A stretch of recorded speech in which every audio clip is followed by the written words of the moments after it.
You're with First Edition, folks, and it's good to have you with us this morning. Back to this breaking news. Canada has declared this morning it intends to officially recognise a state of Palestine at the UN General Assembly. And as the Treasurer just said on the program, it's a matter of time before we do the same. Joining us live now, the Shadow Finance Minister, James Patterson. James, good to see you this morning. So a bit to ask you in this space now. So firstly, as I mentioned, Canada becomes the next nation to fall in line here. Let's just start off with your reaction to that. Obviously, Pete, it's not a matter for me to commentate on Canadian foreign policy. That's a matter for the Canadian government. But I'm very happy to give you my view on Australian foreign policy, and that is that I do not support the premature recognition of a Palestinian state before the conclusion of a peace process that establishes two states of Israel and Palestine. And the reason for that is that if you were to recognise a Palestinian state today, as the Albanese government is leaning towards doing, you would be recognising a state which is in part governed by a terrorist organisation, which is in part governed by an organisation which continues to hold 50 Israelis hostage, which has sworn the destruction of the State of Israel and the people in it, which has caused death and devastation for people of Gaza.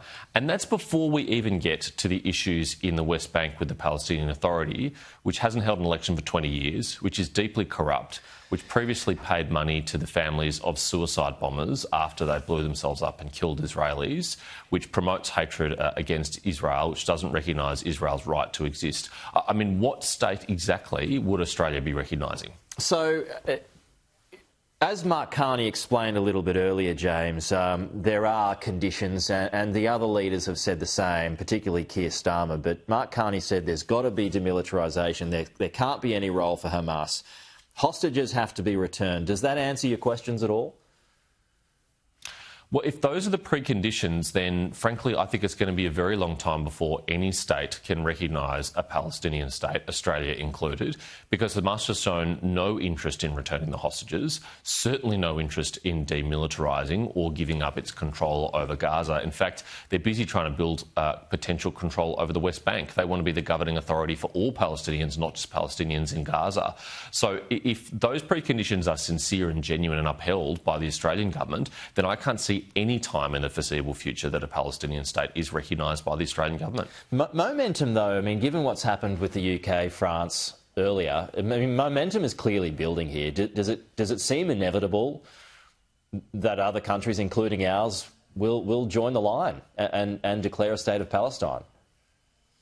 Well, I don't think we should decide Australia's foreign policy according to some artificial measure of momentum or the international zeitgeist. We should decide it consistent with our national interest and the principles which the Australian government has upheld on a bipartisan basis for decades, which is that, of course, we want two states. Of course, we support peace between the Palestinians and the Israelis, but that we should only recognise that Palestinian state after peace has been agreed and achieved, because otherwise you lose all leverage over the Palestinian Authority. They desperately want to achieve this international recognition, and they would be willing to do some things in exchange for that, including forswearing their desire to destroy the State of Israel in exchange for it. But if you hand over that recognition, you have no further leverage to expect them to negotiate over.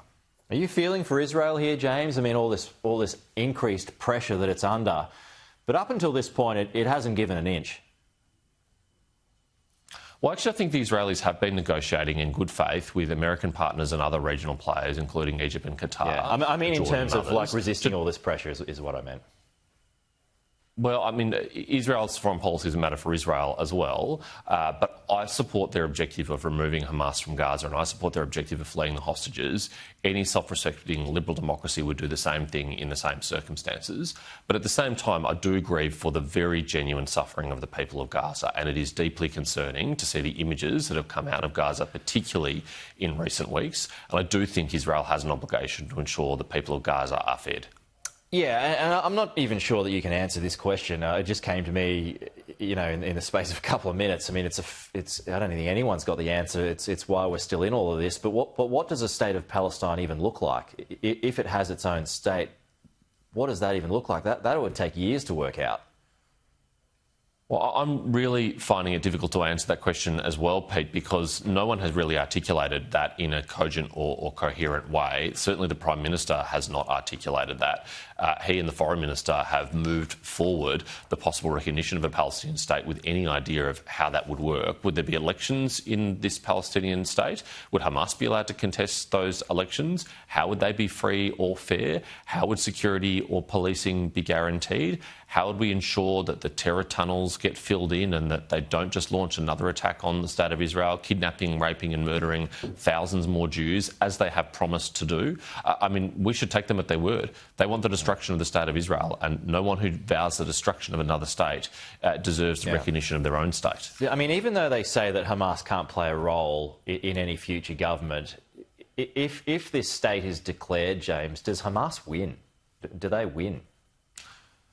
Well, frankly, these are motherhood statements from the Albanese government, and particularly from the Foreign Minister, Penny Wong. She often says, well, we've said Hamas has no role. Well, how does the Foreign Minister think that should be achieved? What is the mechanism by ensuring that Hamas wouldn't have a role? The only mechanism to remove Hamas from power is the Israeli Defence Force, and the Foreign Minister has been opposed to the Israeli Defence Force taking the action that's necessary to remove Hamas from power. And so I really think that the Australian government's position here is incoherent and inconsistent, and it is driven, let's be clear, by domestic political considerations. We know there's enormous pressure on the Labor backbench from Labor Party branch members, from some unions, from the pro-Palestinian movement in Australia, which is bending the will of this government and has forced it away from historically held bipartisan positions on foreign policy, and I think that reflects very badly on them. All right, we'll leave it there, but the Shadow Finance Minister, James Patterson, good to have you with us today. Appreciate it. We'll chat again soon.